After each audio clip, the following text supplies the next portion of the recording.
From a book called Heaven by Ellen G. White, from chapter 15, entitled The Earth Made New, a brief reading with the heading Mrs. White's Vision of the New Earth, which itself is taken from her book Spiritual Gifts 2, pages 52 to 55. With Jesus at our head, we all descended from the city down to this earth, on a great and mighty mountain, which could not bear Jesus up, and it parted asunder, and there was a mighty plain.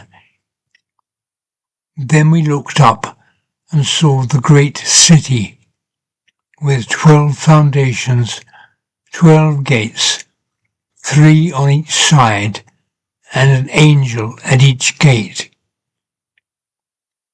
We all cried out, "The city, the great city, is coming down from God out of heaven."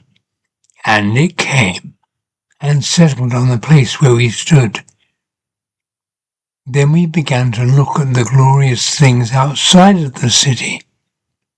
There I saw most beautiful houses that had the appearance of silver, supported by 4 pillars set with pearls, most glorious to behold, which were to be inhabited by the saints, and in them was a golden shelf. I saw many of the saints go into their houses, take off their glittering crowns, and lay them on the shelf, and then go out into the field by the houses to do something with the earth. Not as we have to do with the earth here. A glorious light shone all about their heads, and they were continually offering praises to God. And I saw another field full of all kinds of flowers, and as I plucked them I cried out, "They will never fade." Next I saw a field of tall grass, most glorious to behold. It was living green, and had a reflection of silver and gold, as it waved to the glory of King Jesus. Then we entered a field full of all kinds of beasts, the lion, the lamb, the leopard, and the wolf, all together in perfect union. We passed through the midst of them, and they followed on peaceably after. Then we entered a wood, not like the dark woods we have here, but light and beautiful. The branches of the trees waved to and fro, and we all cried out, "We will dwell safely in the wilderness and sleep in the woods." We passed through the woods, for we were on our way to Mount Zion. As we were travelling along, we met a company who were also gazing at the glories of the place. I noticed red as a border on their garments. Their crowns were brilliant. Their robes were pure white.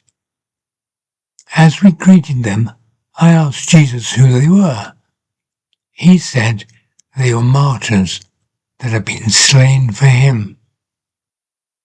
With them was an innumerable company of little ones. They had a hem of red on their garments also. Mount Zion was just before us, and on the mount was a building which looked to me like a temple, and about it were 7 other mountains on which grew roses and lilies. And I saw the little ones climb, or if they chose, use their little wings and fly to the top of the mountains, and pluck the never-fading flowers. There were all kinds of trees to beautify the place, the box, the pine, the fir, the oil, the myrtle, the pomegranate, and the fig tree. bowed down with the weight of its timely figs, that made the place all over glorious.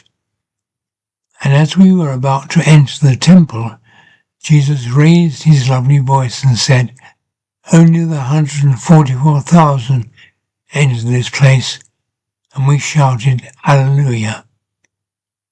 The temple was supported by 7 pillars, all of transparent gold, set with pearls, most glorious. The things I saw there I cannot describe. Oh, that I could talk in the language of Canaan, that I could tell a little of the glory of the better world. I saw there tables of stone in which the names of 144,000 were engraved in letters of gold. After we beheld the glory of the temple, we went out, and Jesus left us and went to the city. Soon we heard his lovely voice again, saying, "Come, my people, you have come out of great tribulation and done my will, suffered for me. Come into supper, for I will gird myself and serve you." We shouted, "Alleluia, glory," and entered into the city. And I saw a table of pure silver. It was many miles in length, yet our eyes could extend over it. I saw the fruit of the tree of life, the manna, almonds, figs, pomegranates, grapes, and many other kinds of fruit. I asked Jesus to let me eat of the fruit. He said, "Not now. Those who eat of the fruit of this land go back to earth no more. But in a little while, if faithful, you shall both eat of the fruit of the tree of life and drink of the water of the fountain." And he said, "You must go back to earth again and relate to others what I have revealed to you." Then an angel bore me gently down to this dark world. A quotation from the book Spiritual Gifts 2, verses 52 to 55.